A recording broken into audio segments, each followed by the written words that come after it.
अब वो समझ में नहीं आ रहा, वहीं से शुरू करना चाहिए यार। एक्चुअली मार्केट जो आप कह रहे थे ना कि बहुत समझ में नहीं आ रहा सुबह कैसे ओपन हो रहा है, वो उसी की वजह से ट्रम्प उसकी ट्रेड वजह से क्यों? प्ले हो रहा है।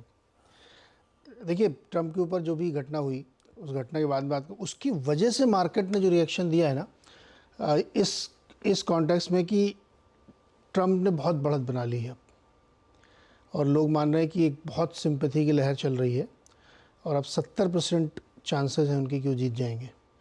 उसकी वजह से मार्केट में सेफ हेवन वाले आप देखिए डॉलर स्ट्रांग हो रहा है। 103 तक डॉलर इंडेक्स था, वो 104 से ऊपर चला गया है। डॉलर स्ट्रांग हो रहा है, बॉन्ड यील्ड ऊपर जा रही हैं। तो चूँकि ट्रम्प की जो वर्किंग स्टाइल है वो सेफ हेवन वाली है, वहाँ पे मतलब बहुत लिक्विडिटी ड्रिवन है, तो सेफ हेवन की तरफ लोग जा रहे हैं।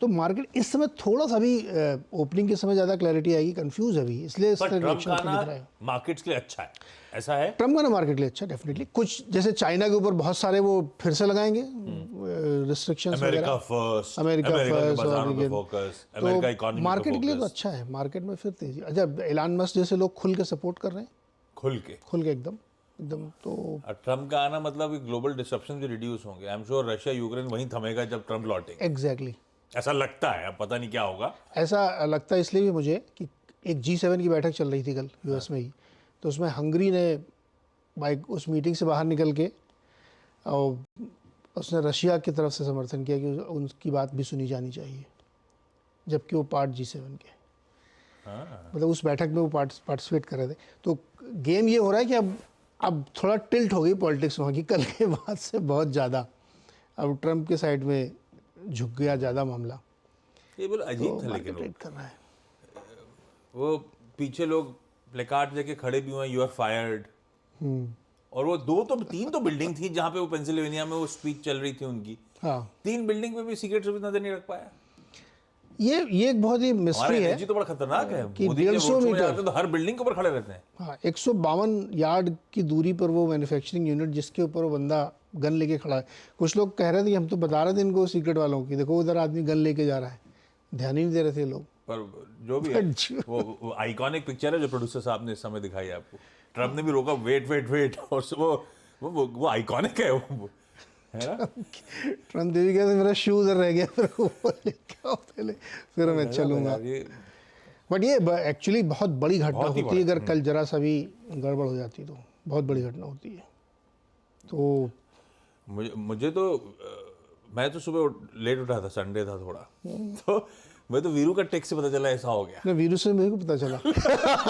ये वीरू नहीं बताया क्या मोबाइल पे लगे हुए थे इनके। सुबह जब उठा तो पहला टेक्स्ट इनका दिखा, तब एकदम से आंख खुल गई, लगी हो गया क्या। तब सर्च करना शुरू करा मैंने, तब पढ़ा।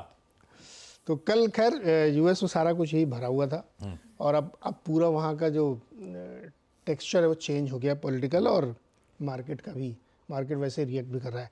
लेकिन फ्राइडे को मार्केट एक अच्छी शुरुआत हुई, लेकिन वो सस्टेन नहीं कर पाया अपने गेन्स को, फिर भी मजबूती के साथ ही बंद हुए थोड़े थोड़े। वो एक नॉर्मल रूटीन कोर्स में लीजिए, लेकिन वीकली बेसिस पे आप देखेंगे तो जो सेक्टर रोटेशन की बात हम लोगों ने मिड वीक में की थी, वो आपको स्मॉल कैप में रसल में देखने को मिलेगी। 6% का गेन है उसका वीकली बेसिस पे। ये भैया ये 60 जो गलती से लिख गया है इसको जीरो हटा दीजिए, 6% कर दीजिए। रसल 6% वीकली बेसिस पे चला है। और रेट सेंसिटिव ही देखिए आप, रियल एस्टेट और यूटिलिटीज़ में ही तेज़ी थी। तो अब रेट कट की बात लगभग लोग मान चुके हैं वहाँ पे, इसीलिए उसी तरीके के सेक्टर पे स्टॉक में बड़ी तेज़ी बनी। बावजूद इसके कल वहाँ पे भी WPI थोड़ा सा एक्सपेक्टेशन से ज़्यादा आया, लेकिन मार्केट ने उसको बहुत सीरियसली लिया नहीं। ये एक बड़ी तेज़ी बनी। 3 रिजल्ट्स की जो हम लोग चर्चा कर रहे थे, हाँ, यूएस में बैंक्स के, हाँ तीनों रिजल्ट्स ठीक ठाक आए हैं। उम्मीद जो लगा के बैठे थे लोग नेट इंटरेस्ट इनकम में, वो ज़्यादा आई है, लेकिन गाइडेंस जैसे वेल्स फार्गो ने कहा कम कर दिया है, और सिटी ने भी कम किया है। और JP मॉर्गन के रिजल्ट को अगर आप देखेंगे तो बुक एंट्री की वजह से बहुत अच्छे दिख रहे हैं। वहाँ पे जो वीज़ा के साथ उनका अच्छे हैं नहीं, एक्चुअली नहीं अच्छे हैं, सच में देखेंगे तो अच्छे नहीं है नतीजे। लेकिन स्टॉक ने वैसे रिएक्ट भी कर दिया, 6% 2% गिर गए हैं वो सारे। बहुत अच्छे रिजल्ट आए नहीं, क्योंकि सबकी गाइडेंस कम हुई है। और जो पिछले रिजल्ट थे, बुक एंट्री है, किसी ने वीज़ा के साथ शेयर स्वैप किया था तो उसकी वजह से तेज़ी दिख रही है। बहुत अच्छे रिजल्ट थे नहीं मार्केट में कल। फिर भी हैंड ओवर बढ़िया है, हैंड के लिए चल ही रहा है। सेक्टर रोटेशन देखेंगे, रेट कट बढ़ रहे, उस हिसाब से अच्छे हैं। अगर यही नॉर्मल मार्केट होता, अगर रेट कट की उम्मीद नहीं होती हो, बैंक इतने खराब अच्छे रिजल्ट नहीं होते, तो कल मार्केट गिर जाता है अच्छे से। ये है ग्लोबल संकेत, बहुत कुछ है पचाने के लिए।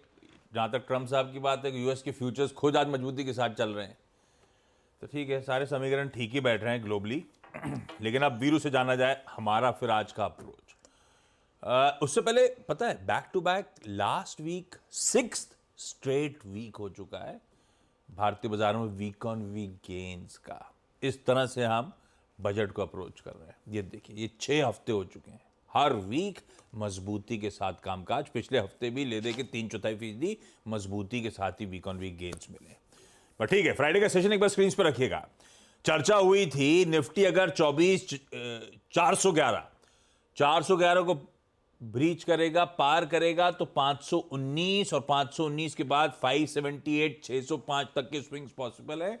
वो देखिए 592 फ्राइडे के हाईस थे। और हमने साथ साथ फ्राइडे को निफ्टी के लॉन्ग्स कैरी करने की बात भी करी थी।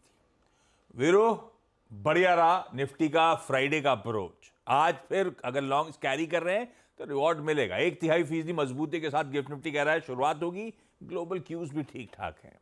फ्रेश अप्रोच निफ्टी का, निफ्टी बैंक का, और जो हमारे साथ लॉन्ग्स कैरी करके आ रहे हैं उनके लिए क्या? जी देखिए आशीष, गुड मॉर्निंग। शुक्रवार को एक चीज़ अच्छी थी आशीष, कि सारी की सारी तेज़ी स्क्रीन पे हुई।